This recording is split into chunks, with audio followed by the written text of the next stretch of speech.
नमस्कार, मी परमदास जाधव. महाराष्ट्राच्या शिक्षण विभागातला एक असा घोटाळा समोर आलेला आहे, ज्यामुळे शिक्षकांची भरती किंवा सरकारी पगार आणि सरकारी यंत्रणेतील डिजिटल प्रणालीवरच मोठे प्रश्नचिन्ह निर्माण झालेले आहे. बनावट शिक्षक दाखवायचे आणि बनावट कागदपत्रे तयार करायची, बनावट शालार्थ आय.डी. तयार करायची आणि त्यानंतरच सरकारी तिजोरीतून पगार आणि थकीत वेतन काढण्याचा आरोप या प्रकरणात नाशिक, जळगाव, धुळे आणि नंदुरबार या 4 जिल्ह्यातील 841 शिक्षक आणि शिक्षकेतर कर्मचाऱ्यांच्या ज्या नोंदी आहेत, त्या संशयाच्या भोवऱ्यात असल्याचे जे तपासात समोर आलेले आहे. आणि या प्रकरणातील आर्थिक नुकसान सुमारे 160 कोटी असल्याचा तपासात यंत्रणांचा जो अंदाज आहे, तो समोर आलेला आहे. पण सर्वात मोठा प्रश्न असा आहे की शालार्थ आय.डी. नेमकं काय आहे? ही बनावट आय.डी. तयार कशी झाली आणि सरकारी पगार कोणत्या नावाने काढला गेला आणि या प्रकरणात आतापर्यंत कोणावर कारवाई झाली? चला संपूर्ण प्रकरण सोप्या भाषेत समजून घेऊया. तर शालार्थी आय.डी. म्हणजे काय? तर सर्वप्रथम शालार्थ आय.डी. म्हणजे हे समजून घेणे महत्त्वाचे आहे. कारण शालार्थ ही एक महाराष्ट्र सरकारची ऑनलाईन प्रणाली आहे. सरकारी आणि अनुदानित शाळांमधील शिक्षक व शिक्षकेतर कर्मचाऱ्यांची सेवा, माहिती आणि वेतनाशी संबंधित प्रक्रिया व्यवस्थापित करण्यासाठी या प्रणालीचा वापर केला जातोय. एखाद्या कर्मचाऱ्याचे नाव, पद, नियुक्ती, शाळा, सेवा यांची माहिती आणि वेतन प्रणाली यांच्यासारख्या बाबी डिजिटल पद्धतीने नोंदवल्या जातात. म्हणजेच एखाद्या शिक्षकाची नियुक्ती प्रणाली नियमाप्रमाणे झाली आणि त्याची माहिती अधिकृतपणे नोंदवली गेली तर त्याच्या वेतन प्रक्रियेत शालार्थ आय.डी. महत्त्वाची ठरते. आता याचा व्यवस्थेचा कथित गैरवापर झाल्याचा आरोप आहे. तर घोटाळा नेमका कसा झाला? तपासातील आरोप समजून घेतले तर हा प्रकार अनेक टप्प्यात झाल्याचे दिसलेलं आहे. त्याच्यात पहिला टप्पा म्हणजे बनावट किंवा नियमबाह्य नियुक्त्या. काही व्यक्तींना शाळांमध्ये नियमाप्रमाणे नियुक्ती न झालेली असतानाही कागदोपत्री कर्मचाऱ्याची जी दाखवण्यात आलेला हा आरोप होता. त्याच्यात दुसरा टप्पा म्हणजे असा की बनावट किंवा मागील तारखेचे नियुक्ती आदेश. तपासात काही नियुक्त्या अनेक वर्ष आधी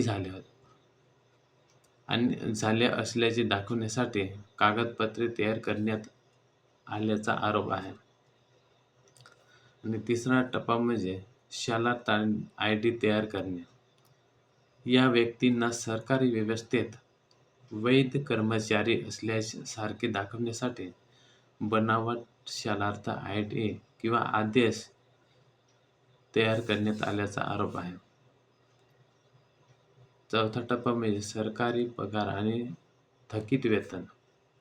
या नोंदींच्या आधारे पगार तसेच मागील कालावधीत वेतनाची थकबाकी काढण्यात आल्याचा आरोप तपास यंत्रणेने केलेला आहे.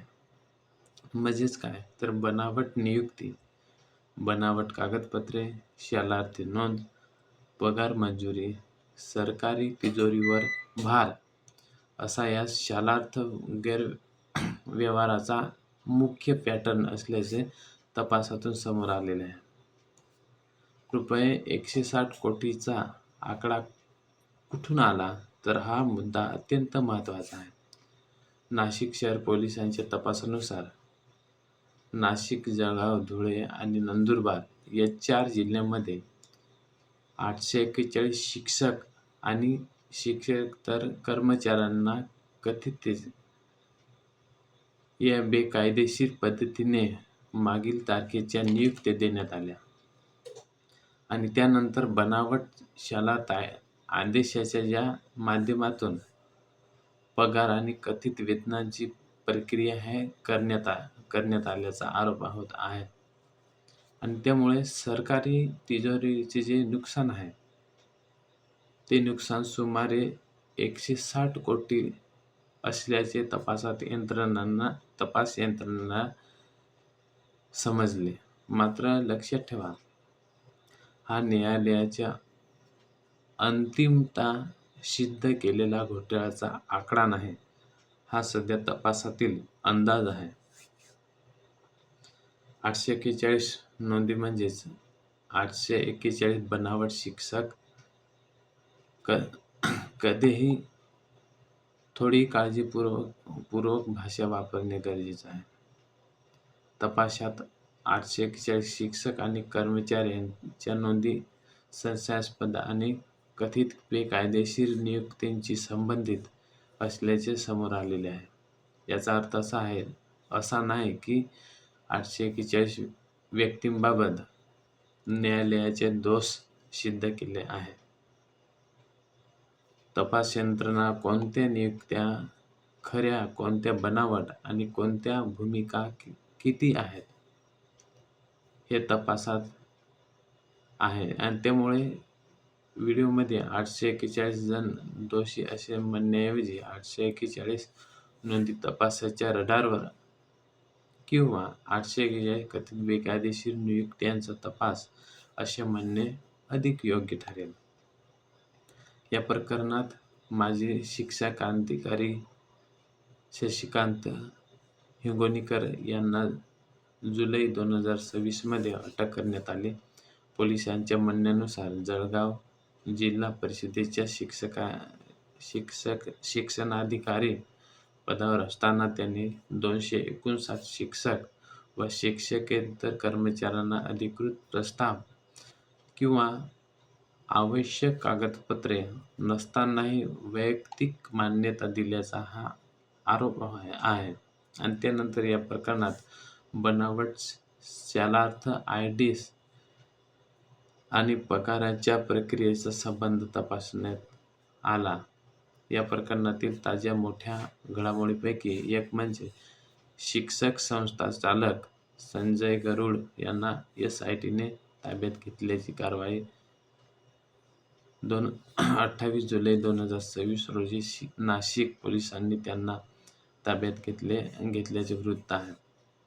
तपास यंत्रणेच्या म्हणण्यानुसार गरुड यांच्या संस्थांशी संबंधित 150 पैकी अधिक शिक्षकांच्या बनावट प्रोफाइल्स तयार झाल्याचा संशय आहे. काही अहवालांनुसार त्यांच्या या संशयाशी संबंधित 177 शालार्थ आयडी एकाच दिवसात तयार झाल्याचे तपासात आढळले आहे. त्यामुळे या आयडी कशा तयार झाल्या आणि त्याच्या मागे कोण आहे आणि त्या आयडीच्या आधारे किंवा सरकारी पैसा वितरित झाला याचा तपास सुरू आहे. महत्त्वाचे म्हणजे संजय गरुड यांच्यावर आरोप अद्याप तपासाधीन आहेत. अटक किंवा ताब्यात घेणे म्हणजे न्यायालयीन दोषी सिद्ध नव्हे. तर नाशिक प्रकरणातील तपासात सुमारे 1200 व्यक्ती तपासाच्या कक्षेत असल्याचे पोलिसांनी सांगितलेले आहे. यामध्ये शाळेचे मुख्याध्यापक, संस्थाचालक, माजी शिक्षक, उपसंचालक, शिक्षणाधिकारी, वेतन विभागातील अधिकारी आणि इतर संबंधित व्यक्तींचा समावेश असल्याचे वृत्त आहे. म्हणजेच हे केवळ एका व्यक्तीचे प्रकरण आहे की यामागे मोठे नेटवर्क आहे हे तपासातून स्पष्ट होणार आहे. या शालार्थ आयडी गैरव्यवहाराचा मोठा भाग म्हणजे नागपूर, आणि इतर भागातही समोर आलेला आहे. नागपूरमधील तपासात शेकडो संशयास्पद किंवा नियमबाह्य नियुक्त्या समोर आल्या होत्या. एसआयटीने 500 पैकी जास्त शिक्षकांची नियुक्ती नियमबाह्य पद्धतीने झाल्याचे शोधले होते आणि त्यामुळे राज्य सरकारने या प्रकरणाची व्यापक चौकशी करण्याचे विशेष तपास पथक एसआयटी स्थापन केलेले आहे. हा प्रश्न सर्वात जास्त विचारला जातो. इथे सोशल मीडियावर सर्वाधिक गोंधळ आहे किंवा अहवालामध्ये 100 कोटीपेक्षा जास्त रकमेचा अंदाज व्यक्त झाला आहे. काही अहवालांमध्ये राज्यव्यापी प्रकरणाची संभाव्य व्याप्ती 2000 ते 3000 कोटी असल्याचा सरकारकडून उल्लेख झाल्याचे वृत्त आहे. तर 2026 मधील एका अहवालात 400 कोटी आणि 4000 पेक्षा जास्त कथित बोगस शिक्षक याबाबत न्यायालयीन चौकशीच्या प्रस्तावात उल्लेख आहे. म्हणून आपल्या व्हिडिओमध्ये असे स्पष्ट सांगा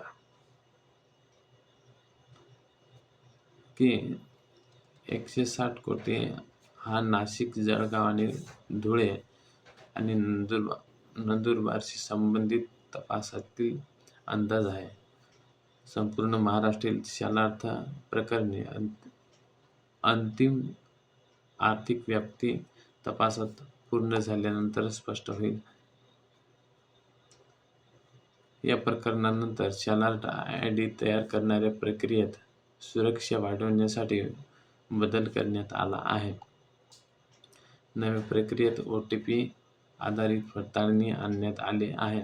आयडी तयार करताना संबंधित वरिष्ठ अधिकाऱ्याच्या मोबाईल नंबरवर ओटीपी जाण्याची व्यवस्था करण्यात आल्याचे वृत्त आहे. तसेच नियुक्ती संबंधित कागदपत्रे ई-ऑफिस प्रणालीमार्फत सादर करण्याची प्रक्रिया आणण्यात आलेली आहे. यामागचा उद्देश म्हणजे एखाद्या व्यक्तीची बनावट नियुक्ती करून थेट शालार्थ प्रणालीत नोंद करण्याची शक्यता कमी करणे.